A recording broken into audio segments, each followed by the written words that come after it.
What's going on, guys? Welcome back to the channel. I hope you're all doing great. We have CVC going today, so I want to get this video out in case you've been considering building this champion, because strangely enough, this guy's been in the game for a while, but I've recently seen quite a bit of talk about him. That's Goffred Brassclad. So Goffred's skills, he brings a pretty nice kit, and I've seen a lot of talk specifically about using him in live arena, and I want to show you guys kind of what I've learned from him and if I think he's actually worth building for your live arena teams. And then we have some live arena examples at the end of this video. Looking at his abilities, his A1 attacks one enemy 2 times. The first hit has a 50% chance of placing the big version of decreased defense, and the second hit has a 50% chance of placing provoke for 1 turn. His A2 attacks all enemies, has a 75% chance of placing a stun debuff for 1 turn. This ability has a pretty good multiplier, defense based, so the more tanky you're making him, the more damage he's dealing, which is always very nice to see on champions. An AoE stun that books up to 100% chance is very, very nice. You don't see very many champions with this, and especially not on a 3-turn cooldown as a defense-based champion. So even outside of arena, this dude's got some pretty solid use in just wave clear content in general, where you need to have some good control, even Dwarf Faction Wars, especially Dwarf Faction Wars. And then his A3 places an increased defense buff on all allies for 2 turns, then removes any decreased defense and weakened debuffs from all allies. So basically, increased defense is going to make him hit harder. The decreased defense would make him hit weaker, so he's removing the decreased defense, which would hinder his performance, placing the increased defense, which makes him hit even harder. So overall, this A3 ability not only helps your team significantly, but also helps him out so massively, especially if you're gearing him to do damage. Now, his passive, whenever an ally is attacked while under... Actually, no. Let's go to the active effect first. If an ally is about to get killed by a fatal hit, blocks incoming damage, and then places a block damage buff on them for 1 turn. That is crucial, because against a Rotos, if it placed block damage by itself, the Rotos would just ignore that. But instead, it completely blocks the damage and then places a block damage. So basically, say you're using a Crutraxa. I've been using Crutraxa quite a bit recently, but say you're using her and an enemy's going to one-shot her. It's pretty easy to one-shot. Well, he's going to actually stop all that damage, assuming it's going to be a fatal hit. He's going to stop it all, and then he's going to place block damage. So now she's going to be pretty safe until her next turn. Also, whenever an ally, this is a passive effect, whenever an ally is attacked while under block damage buff placed by this champion, has a 75% chance of placing a stun debuff on the attacker for 1 turn. This also books up to 100% chance. So he has a 100% chance of placing stun when the enemy attacks a champion he places a block damage on. Also, 100% chance when fully booked of placing a stun on everybody on the A2 ability, assuming no weak hits and assuming no resists and everything.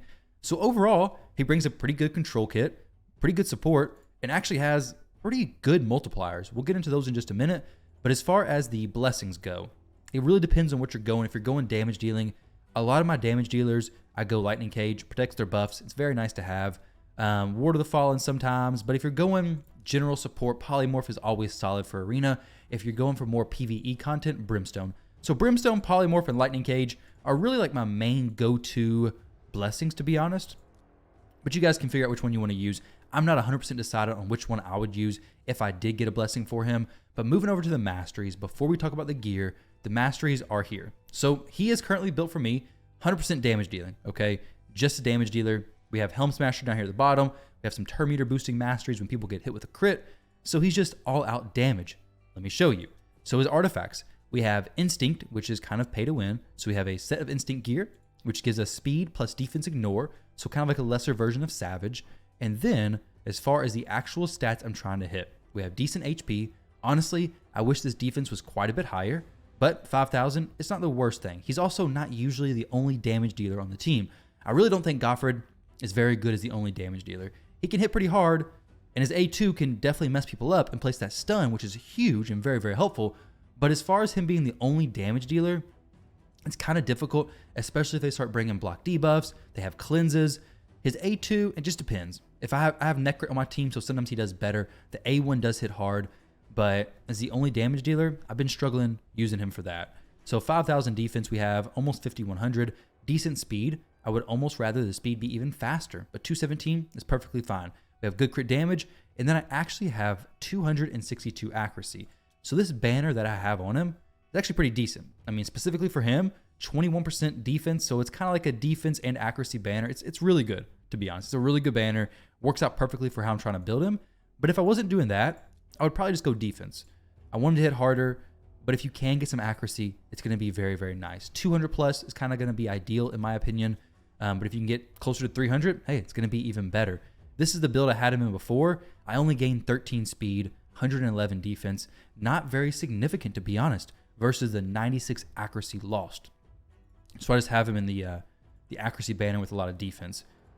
Necklace, crit damage, ring, HP with defense percentage. For whatever reason, HP I guess is my best one. But hey, being more survivable is always a good thing. Got a lot of glyphs I'm sure that I can fill out here.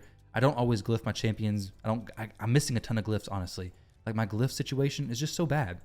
Like no speed glyphs. Well, actually, no, I got a few. I got a 5-star and a 3-star and 1-star. I guess I got those from Faction Wars recently. Sweet. But either way, let me go ahead and jump in here, talk about Goffred in some different areas of the game. So for me, actually before I do that, let me say one more thing. For me, I'm using him as this damage dealer build. Fairly fast, but you can definitely use him as a support build. Now, if you use him as a support build, I would be honestly building him for high accuracy to place the stuns on everybody. Very fast, maybe relentless, maybe even reflex, but something like that. Give him good HP, good defense, make him fast, give him some accuracy.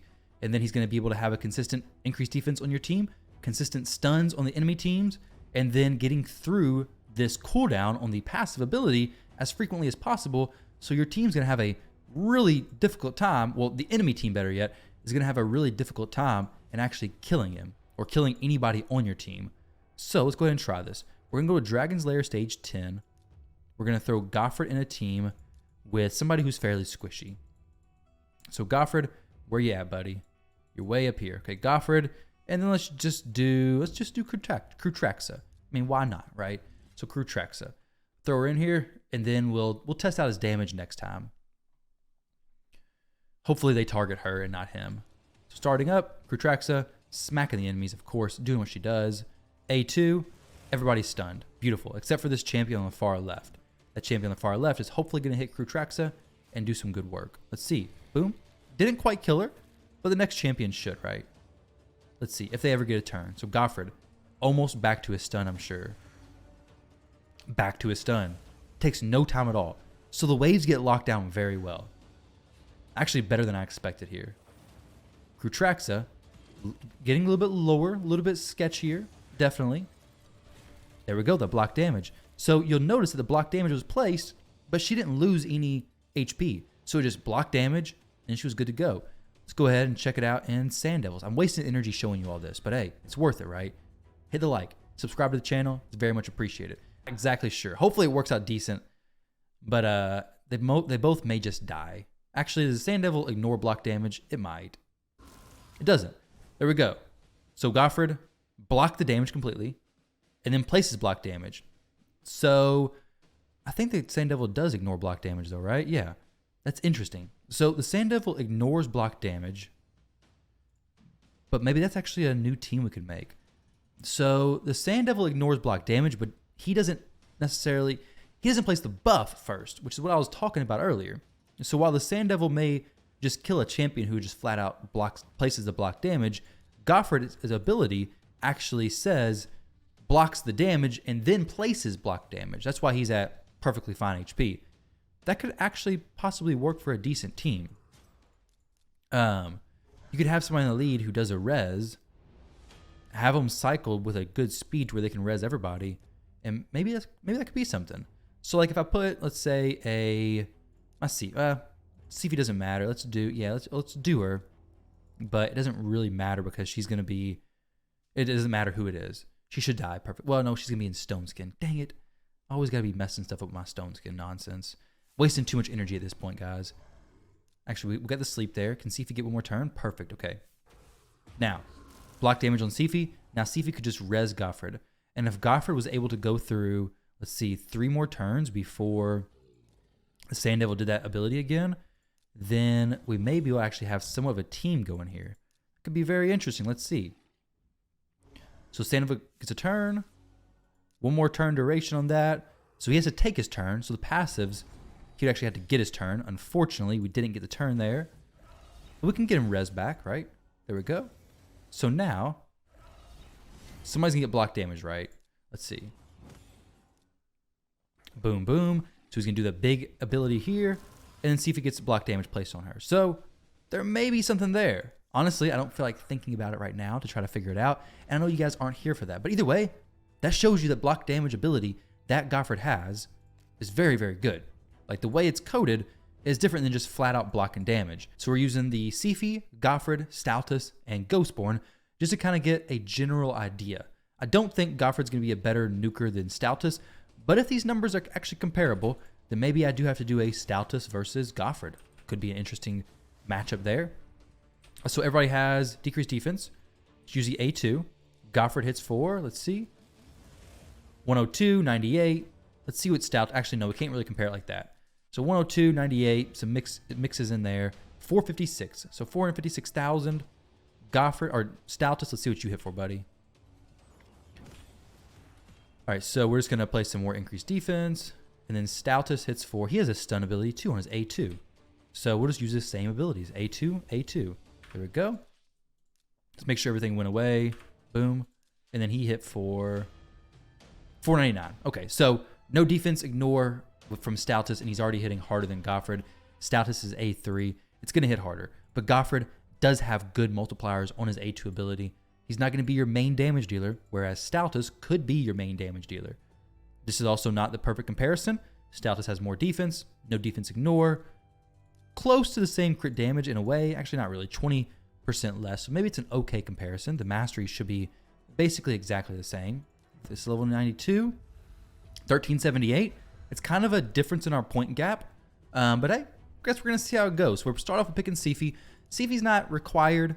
She does bring the increased defense for Goffred, which is going to be excellent. Any increased defense you can get off before Goffred actually takes his turn is going to be very, very good for him.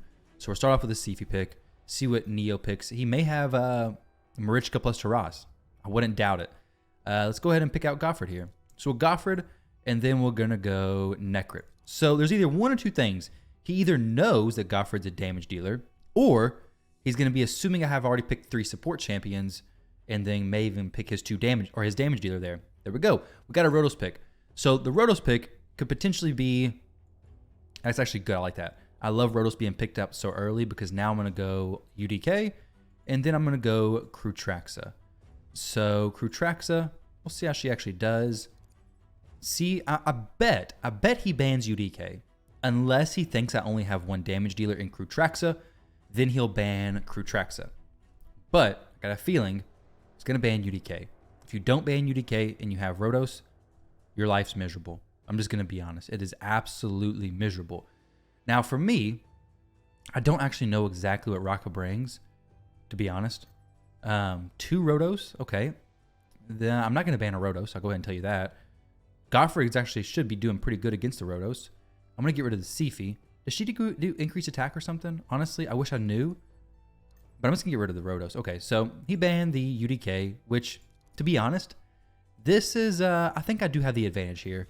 Because Krutraxa absolutely eats Rotos. Like, her A1 just melts them. Melts them. Exactly like that, okay? You'll see.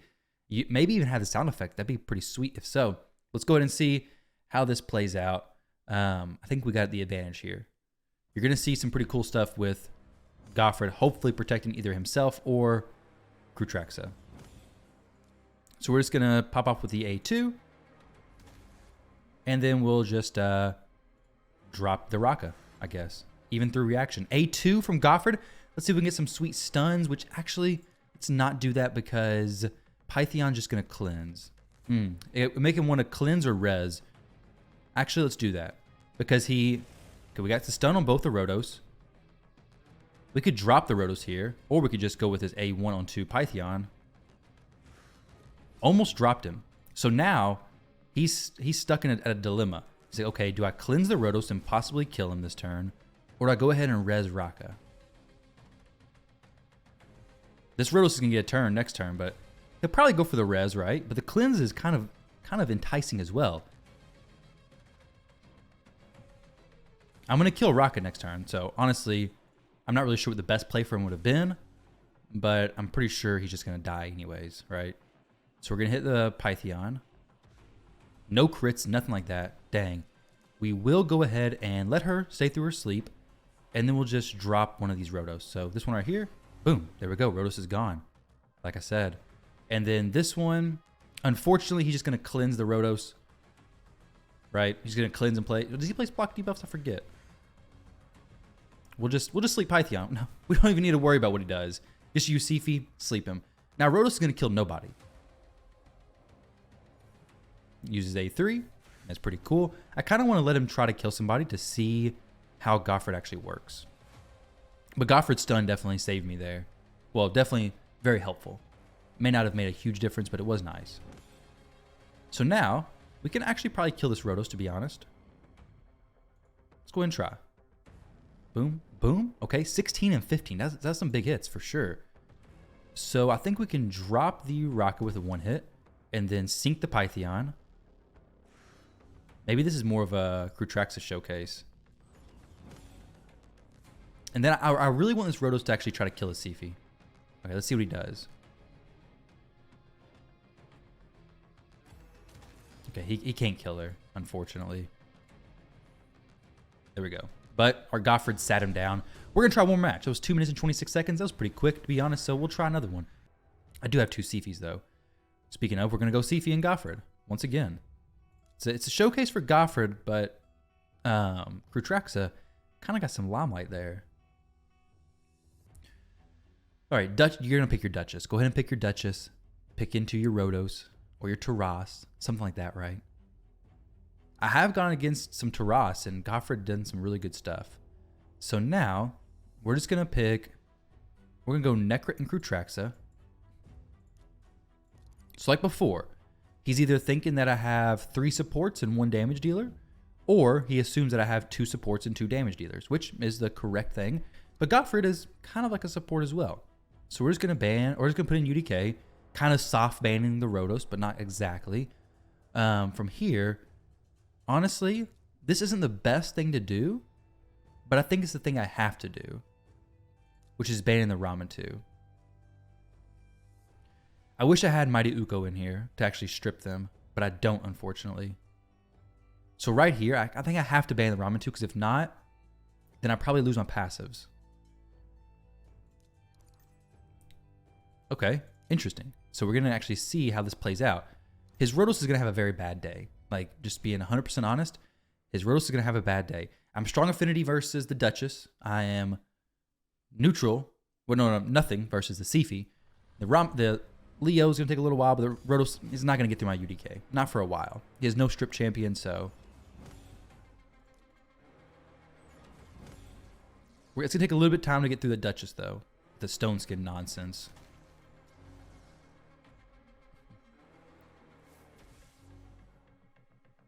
Good old stone skin stuff. All right, A2. Let's see if we do much damage on anybody. Okay, chunk the Rotos. Got some good damage off on the Leo as well. So if they ever come out of Veil, that'd be awesome. We're just going to protect... Who do we even protect here? I guess the Sifi. She may take some damage from somebody. She's going to get a turn. That's one thing for sure. The Leo will be hitting hard here, but not going to be anything that big of a deal. Like Sifi, I think she's going to be perfectly fine. And if she's not, Goffred's going to protect her anyways. So that's going to be cool. I don't need to use that A2 just yet. We'll just use the A1. I actually have the mastery of my UDK that boosts his turn meter whenever a buff expires. So I got to be very careful about using the buffs too much. Okay, 28k. That is some big hits on that Duchess. He does have the increased defense, which is massive for him, of course. We definitely got some big hits going off, though.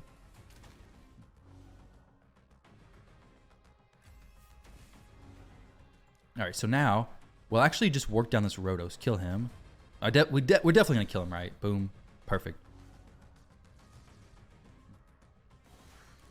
There we go. Big block damage onto the Necrit. That is perfect. Did he uses A2 already, right? So he could technically be CC'd by the Goffred. See if he's going in for her res. I guess we... Oh, no, she's not going for the res. Okay. Cool. So here, we actually just go for the... I think we go for this. I don't know. Maybe not. The A2 can maybe work somebody down. Not going to stun anybody, but then again, we're never going to get the stuns off anyways. We'll go for this. Because I do want to kill the Leo. Did he not? He doesn't proc unkillable yet? I guess he hasn't procced it at all. That was a pretty lucky low HP hit there then.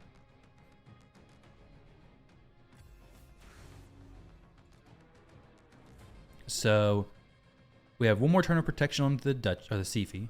Protect her again.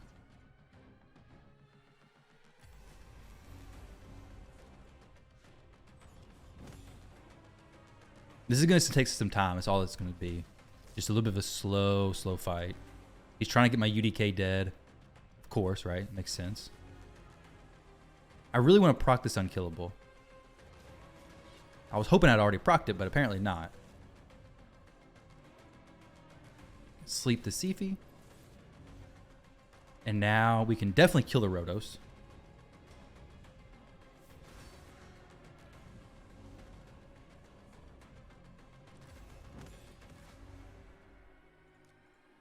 The Leo may be able to kill me here. I don't know. We're about to find out, though. But either way, this is ultimately where Goffred struggles a little bit, which is being the only damage dealer. I mean, he hits fairly hard, but as the only damage dealer, it's not quite enough sometimes.